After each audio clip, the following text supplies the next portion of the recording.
பாம்பனில் புதிதாக அமைக்கப்பட்டுள்ள ரயில் பாலம் முழு உறுதித்தன்மையுடன் இருப்பதாகவும் புத்தாண்டுக்கு பிறகு பயன்பாட்டுக்கு திறக்கப்படும் என்றும் தெற்கு ரயில்வேயின் துணை பொது மேலாளர் ஆர் சீனிவாசன் தெரிவித்துள்ளார்.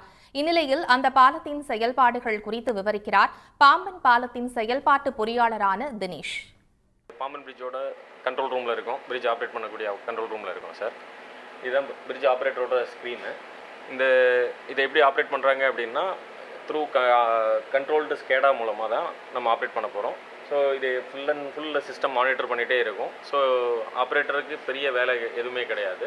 அவர் பிரிட்ஜ் ஆப்ரேட் பண்ணணுன்னு எப்போ வராங்களோ அப்போதைக்கு நேராக வந்து இங்கே ஒரு பட்டன் மட்டும் கிளிக் பண்ணுறது தான் அவரோட மெயின். ஸோ மீதி எல்லாத்தோட சேஃப்டி கன்சர்ன் எல்லாத்தையுமே சிஸ்டமே பார்த்துக்கும். இன்கேஸ் ஏதாவது ஒரு பிரச்சனை ப்ராப்ளம் அப்படின்னா சிஸ்டம் வில் இன்டிமேட். லைக் இது மாதிரி இப்போ ஒரு மெசேஜ் வந்துட்டு இருக்கு இல்லைங்களா, அந்த மாதிரி ஒரு என்ன பிரச்சனைனாலும் இது பண்ணோம். இப்போ நம்ம எமர்ஜென்சியாக ஸ்டாப் பண்ணி வச்சுருக்கோம். நம்ம வேணாம் அப்படின்னா நம்ம எடுத்தாச்சுன்னா இது போய்டும். ஸோ அந்த மாதிரி தான், யாரும் ஆப்ரேட் பண்ணிடக்கூடாது, மால் ஃபங்க்ஷன் பண்ணிடக்கூடாதுங்கிறதுக்காக இப்போ நிப்பாட்டி வச்சுருக்கோம். இது வந்து full and full foreign design sir. Foreign design படி 72 மீட்டர் லிஃப்ட் பண்ணக்கூடிய, செங்குத்தாக லிஃப்ட் பண்ணக்கூடிய டிசைனு. இது இந்தியாவிலே இதுதான் முதல் தூக்குப்பாலம். ரைட்டுங்களா சார்? வேறு எங்கேயும் இது கிடையாது. ஆமாம் சார். அது இல்லாமல் இது 17 மீட்டர் உயரத்துக்கு நம்ம தூக்குறோம். இந்த 17 மீட்டர் என்ன அப்படின்னா நம்ம அந்த ரோடோட பாலத்துக்கு ஈக்குவலாக கொண்டு போகிறோம். அப்போது எந்த ஒரு பெரிய கப்பல்னாலும் இது அந்த அளவுக்கு உண்டான பெரிய கப்பல்கள் இந்த வழியாக போகிறதுக்கு உண்டான வாய்ப்பு கிடைக்குது சார். இந்த தூக்கு பாலத்தில் என்ன ஸ்பெஷல் அப்படின்னா சார், எல்லாத்தையுமே எல்லா சேஃப்டி மானிட்டரையுமே சிஸ்டமே பார்த்துருது. ஸோ அதுதான் ஒரு பெரிய இது. அண்டு வேலையாட்கள் வந்து ரொம்ப கம்மி. அதாவது பாலத்தை தூக்கணும் அப்படின்னா நிறைய பேர் வேணும், பாலத்தை தூக்கணும் அப்படிங்கிற ஒரு கான்செப்ட் இல்லை. அது எல்லாத்தையுமே சிஸ்டமே பார்த்துக்கும் சார்.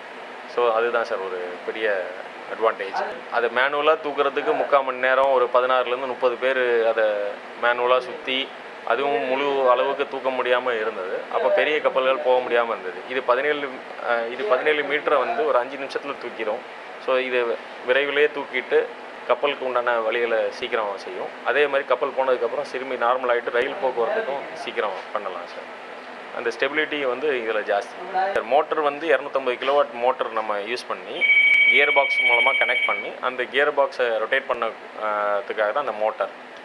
ஓகேவா சார்? அந்த மோட்டருக்கு வந்து ஒரு டிரைவ் மூலமாக நம்ம சப்ளை கொடுத்து முன்பக்கம் பின்பக்கம், ஃபார்வர்ட் டைரக்ஷன், ரிவர்ஸ் டைரக்ஷன், அதாவது மேலே தூக்கும் போது லோயர் பண்ணும் போது எந்த டைரக்ஷனில் மோட்டர் சுற்றணும், எவ்வளோ வேகத்தில் சுற்றணும், எல்லாமே அந்த டிரைவ் தான் கண்ட்ரோல் பண்ணும். அந்த டிரைவை நம்ம PLC ஸ்கேடா மூலமாக நம்ம கண்ட்ரோல் பண்ணியிருக்கோம் சார். எல்லாமே ப்ரோக்ராம்டு சார். உடனுக்குடன் செய்திகளை தெரிந்து கொள்ள சன் நியூஸ் பெல் ஐகானை கிளிக் பண்ணுங்கள்.